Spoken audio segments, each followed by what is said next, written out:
रहमान रहीम। अस्सलाम वालेकुम प्यारे बच्चों, सारे बच्चों। कंप्यूटर क्लास 8 तीसरा चैप्टर, आज हम इसके लास्ट टॉपिक को डिस्कस करेंगे। ये है basic elements of a worksheet.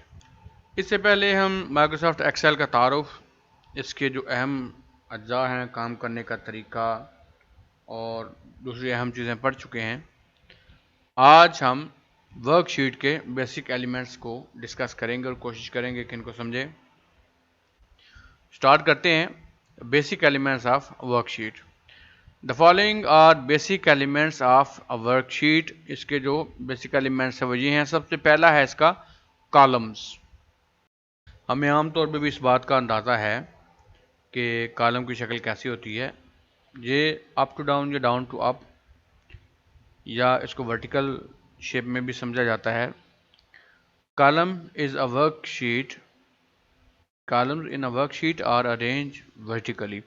इनको वर्टिकली या अमूदी सिमत में अरेंज किया जाता है, रखा जाता है, गिना जाता है।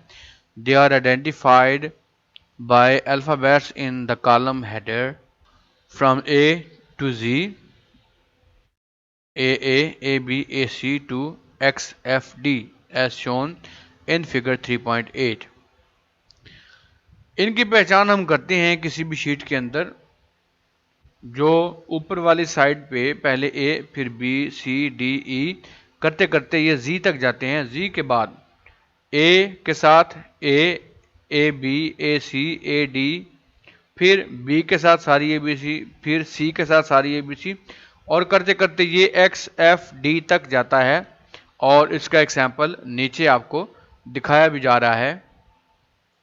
ये देखें, ये कॉलम्स हैं इसके। ये पहले A B C D E F G H I करते करते ये जी तक जाएगा। जी के बाद ये ख़त्म नहीं होगा बल्कि ए के साथ दोबारा से शुरू हो जाएगा, ख़त्म होके बी के साथ शुरू हो जाएगा, ख़त्म होके सी के साथ, और इसी तरह ये आगे चलता जाता है। दूसरा है इसमें rows. Rows are arrange horizontally in a worksheet. ये किसी भी वर्कशीट में हॉरिजेंटली यानी ऊपर से लेफ्ट टू राइट ये अरेंज की जाती हैं।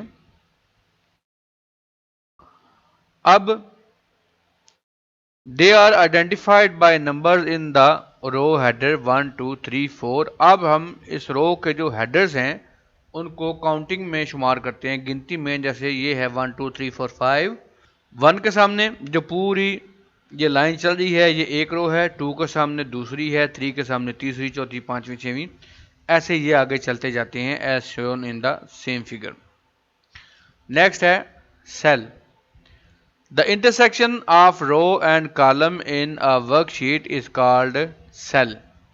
रो और कॉलम जहां पे आपस में आके एक दूसरे को क्रॉस करते हैं उसको हम एक सेल कहते हैं। Cell is the basic unit in the worksheet. Cell worksheet का सबसे बेसिक यूनिट या एक बुनियादी अकाउंट यूनिट है। Where user can enter data, function और फार्मूला, जिसमें हम या तो डाटा एंटर करते हैं या इस पर कोई फंक्शन यूज करते हैं या कोई फार्मूला लगाते हैं। The active cell is the cell which is currently selected. Active cell, ये बहुत सारे सेल्स हैं लेकिन ये सारे एक्टिव नहीं है। एक्टिव होने का मतलब है हम जो लिखेंगे वो कहाँ लिखा जाएगा, इनमें से किस सेल में होगा। तो जो सेल सेलेक्टेड होगा वही एक्टिव सेल होगा और उसी के अंदर लिखा जाएगा। It can be identify by the black border around it. इसके सामने या इसके ऊपर वाला जो बॉर्डर होता है ये दूसरों से ज़्यादा ब्लैक होता है, वाजे होता है, जो हमें पहचान देता है कि इस वक्त कहाँ लिखा जाएगा। ठीक है जी। और हम अपना डाटा डाटा एंटर करने से पहले इसकी सिलेक्शन भी ठीक तरह से कर सकते हैं। और by its cell address in the name box, या ये नेम बॉक्स है, इसके अंदर सेल का एड्रेस होता है। सेल का एड्रेस थोड़ा सा समझने वाली चीज़ है क्योंकि ये मल्टी डायमेंशनल होता है। इसमें आपको कॉलम का भी बताया जाता है और रो का भी। कॉलम्स जैसे कि ए बी सी डी हैं, इनमें से इस वक्त ये किस कॉलम में फॉल कर रहा है, वह है सी। रोज देखें तो 1 2 3 4 5 में से कौन सी रो में ये इस तरह से टच हो रहा है, डेट इज रो नंबर 6। तो ये होगा C6, ये C6 लिखा हुआ है। ये हमें बताएगा कि हमें इस वक्त हम किस कॉलम में लिख रहे हैं, ये इसका सेल एड्रेस कहलाता है। Figure 3.8 shows cell and active cell. ये सारे इसमें सेल्स हैं और ये एक इनमें से एक्टिव सेल है जिसके अंदर हम जो भी लिखेंगे वो लिखा जाएगा। सेल एड्रेस और cell reference. Cell address or cell reference identifies the location of a cell or group of cells in a worksheet. Cell address असल में हमारी मदद करता है कि हम पहचान सकें, पता कर सकें कि इस वक्त जो सिलेक्ट किया हुआ सेल है वो कौन सा है या सेल रेंज कौन सी है, क्योंकि हम एक से ज़्यादा सेल्स को भी सिलेक्ट कर सकते हैं। It consist of the column, letter and row number that intersect at the cell's location. इसमें कॉलम का और रो का नंबर और नेम शामिल होता है जो हमें बताता है कि इस वक्त हमारे सेल की ऐसा लोकेशन क्या है, जो अभी मैंने आपको बताया। Cell reference are used in formula, function, charts and other Excel commands. Cell का रेफरेंस यानी ये वाला जिसका एड्रेस होगा C6, या अगर चेंज होता है ये सेल्स तो ये भी चेंज हो जाएगा। फॉर एग्जांपल यहाँ पे आ जाते हैं तो दिस विल बी F और 7, F7। ये हम इस्तेमाल करते हैं जब हम इसमें किसी किस्म का कोई फार्मूला यूज़ करते हैं या कोई फंक्शन यूज़ करते हैं, चार्ट बनाते हैं या दूसरी एक्सेल कमांड्स देते हैं। उसमें हम अमाउंट नहीं देते बल्कि उस सेल का एड्रेस देते हैं। इसका फ़ायदा ये होता है कि अमाउंट अगर चेंज हो भी जाए तो फार्मूला काम करता रहता है। और 3.8 shows cell address of the active cell है C6। अब इसमें जो एक एक्टिव सेल है उसका सेल एड्रेस C6 हमें इसमें नजर आ रहा है।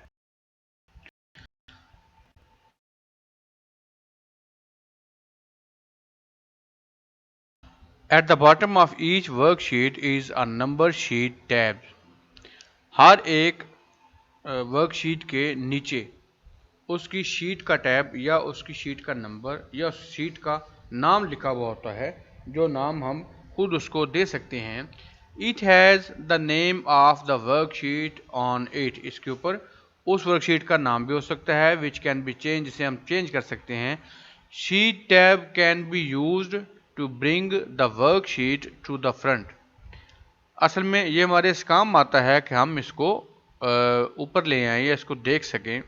Figure 3.6 shows a document window. ये जो फिगर है ये एक डॉक्यूमेंट विंडो शो कर रही है। जैसे ये शीट 1 है, शीट 2 है, शीट 3 है। हम चाहें हम अपनी ज़रूरत के मुताबिक इनका नाम भी रख सकते हैं। फॉर एग्जांपल अगर हम रिजल्ट बना रहे हैं कई क्लासेस का तो हम इसमें लिख सकते हैं क्लास 1, क्लास 2, क्लास 3, या सब्जेक्ट वाइज बना रहे हैं हम लिख सकते हैं कि इसमें उर्दू का है, इस्लामियात का है, मैथ का है, साइंस का है। इस तरह से भी हम इसको कर सकते हैं। Next is sheet tabs. Sheet tab as shown in figure 3.7, ये ऊपर वाली में जैसे दिखाया गया है, are use to access different worksheet in a workbook.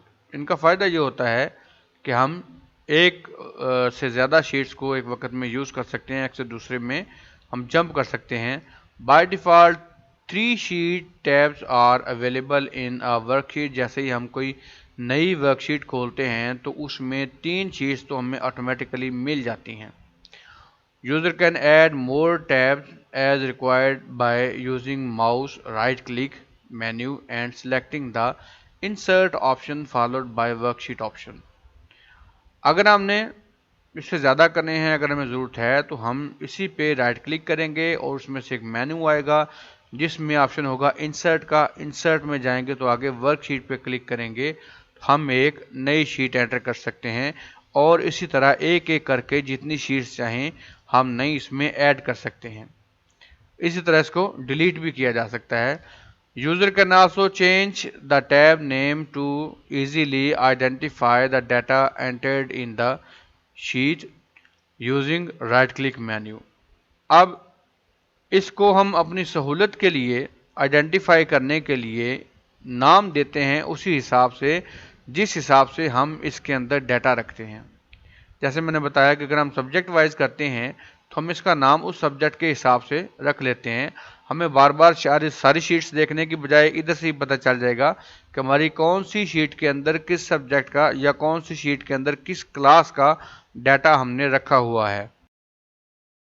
एक लफ्ज़ जो हम इसमें बार बार पढ़ रहे हैं वो है सेल रेंज।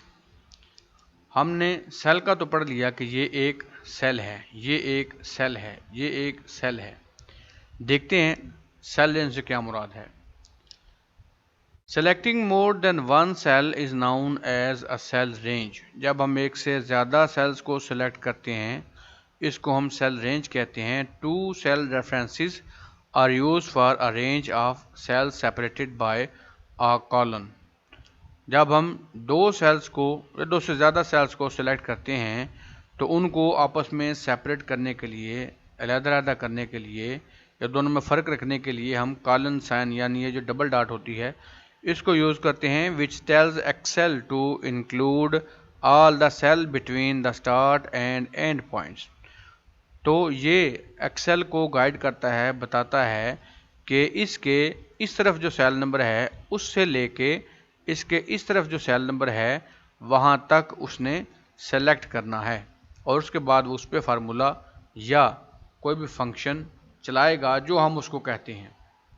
मिसाल के तौर पे हम इसको देते हैं ये वाला सेल एड्रेस, जैसे A8, सेंटर में हम लगाते हैं यही वाला कॉलन साइन और आगे हम देते हैं इसको H8। ठीक है जी, तो वो A8 से लेके H8 तक सारे सेल्स को सिलेक्ट कर लेगा, यानी इस से लेकर इस तक मुसलसल जितने सेल्स आते हैं उनको सिलेक्ट कर सकता है। या हम इसको B1, ये 1 है, ये B है, B1 से लेके B12, ये 12 है, तो ये सारी रेंज उससे सिलेक्ट हो जाएगी। हम देंगे पहला सेल एड्रेस या पहला सेल रेफरेंस और लास्ट सेल रेफरेंस, जिसकी मदद से ये उस पूरी रेंज को सिलेक्ट कर लेगा। Figure 3.9 shows range of cells from C4 to F7। ये है जी C4 टू F7, यानी पहले हमने एक ये रो सीधी दी फिर कॉलम सीधा। इसमें हम रोज एंड कॉलम्स को मिक्स करके भी दे सकते हैं, यानी C4 से लेके F7 तक, यहाँ तक फिर ये सारे इसमें सेलेक्ट हो जाएंगे। ये होगा इसको रेंज के थ्रू गाइड करना या रेंज फंक्शन को यूज़ करना, सेल रेंज को। आगे है डाटा मैनिपुलेशन। आइए अब डाटा के साथ खेलते हैं। Data manipulation involves entering, editing and formatting data.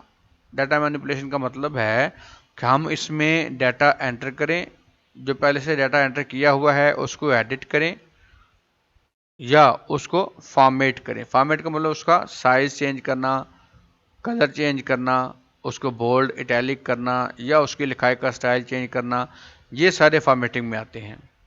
Different formula and functions can also be applied to manipulate data. अब इसके अलावा हम डाटा मैनिपुलेट करने के लिए इसमें फार्मूलाज लगा सकते हैं, इसमें फंक्शंस यूज़ कर सकते हैं जो डाटा मैनिपुलेट करेंगे, यानी डाटा को चेंज करेंगे हमारी मर्जी के मुताबिक। User should enter some data before manipulation. इस मैनिपुलेशन से पहले हमें कोई ना कोई डाटा एंटर करना पड़ेगा जिसमें वो फार्मूला लगेगा। अगर डाटा ही नहीं होगा तो हम कोई फार्मूला या कोई फंक्शन किस चीज़ पे लगाएंगे, इसलिए पहले डाटा आएगा फिर हम उसके ऊपर फार्मूलाज लगा सकते हैं। तो पहली चीज़ है इसमें एंटरिंग डाटा। डाटा एंटर करने के लिए क्या करना है, click a cell to select it. पहले किसी सेल पे आके हम ऐसे क्लिक करते हैं, क्लिक करने से वो सेल सिलेक्ट हो जाएगा। फिर a user selects a cell करके the cell address appears in the name box. आपका जो सेल एड्रेस है वो यहाँ पे आ जाएगा कि इस वक्त आपने कौन सा सेल सिलेक्ट किया हुआ है। ठीक है जी, इससे हमें यकीन हो जाएगा कि ये सेल अब सिलेक्ट हो चुका है। अब हम इसमें डाटा एंट्री स्टार्ट करें। उसके बाद enter text into the cell using the keyboard. हम कीबोर्ड की मदद से उसमें डाटा एंटर करते हैं, जो अल्फ़ाबेट्स भी हो सकते हैं, जो न्यूमेरिक्स भी हो सकते हैं, जो अल्फ़ा न्यूमेरिक्स भी हो सकते हैं। The text appears in the cell, इसमें सेल में टेक्स्ट नज़र आना शुरू हो जाएगा। And in the formula bar as shown in the figure 3.10, और साथ ही साथ ये फार्मूला बार में भी शो होगा। यानी जो हमने यहाँ पे लिखा है सेल के अंदर, वही ये हमारी फार्मूला बार है उसके अंदर भी हमें नज़र आएगा कि इस वक्त हम क्या लिख रहे हैं। 2 buttons also appear in the formula bar, the cancel button। अब इसमें 2 बटन्स भी अपीयर होते हैं, जिसमें फार्मूला बार का है और कैंसिल बटन का है, दोनों में से जो हम चाहें यूज़ कर सकते हैं। When the user has completed typing data, जब हम इसमें डाटा टाइप कर लेते हैं, जो लिखना है वो लिख लिया, it can be entered permanently into the active cell by pressing enter or by clicking the mark in the formula bar or by pressing the tab key on the keyboard। जब हमने अपनी रिक्वायर्ड चीज़ इसमें लिख ली, उसके बाद या तो हम एंटर प्रेस करेंगे जिससे हम किसी और सेल में शिफ्ट हो जाएंगे और ये डाटा हमारा यहाँ पे फाइनल हो जाएगा, या हम ये जो तीर का निशान है, टिक का निशान है, इस पे क्लिक करेंगे तो हम अगले सेल में चले जाएंगे, या हम टैब की प्रेस करेंगे और अगले सेल में। यानी इस सेल का छोड़ना ज़रूरी है। जब हम डाटा लिख लेते हैं, लिखने के बाद हम किसी और सेल में चले जाते हैं, आगे मूव करते हैं, तो वो हमारा सेल का डाटा फाइनल हो जाता है कि ये हमने अब लिख लिया। User can enter data anywhere in the worksheet by moving to the required cell using the mouse और arrow keys and typing the text. हम इस पूरी शीट में कहीं भी डाटा एंटर कर सकते हैं। इसके लिए हम टैब की से आगे आगे चल सकते हैं, या एरो कीज के through up down left right हो सकते हैं, या जो हमारे पास माउस कर्सर है, ये जो आपको नज़र आ रहा है, इसके ज़रिए भी हम किसी को सिलेक्ट करके उस सेल में अपना डाटा एंटर कर सकते हैं। ठीक है जी, इन तरीक़ों से हम इसके अंदर अपना डाटा एंटर करते हैं।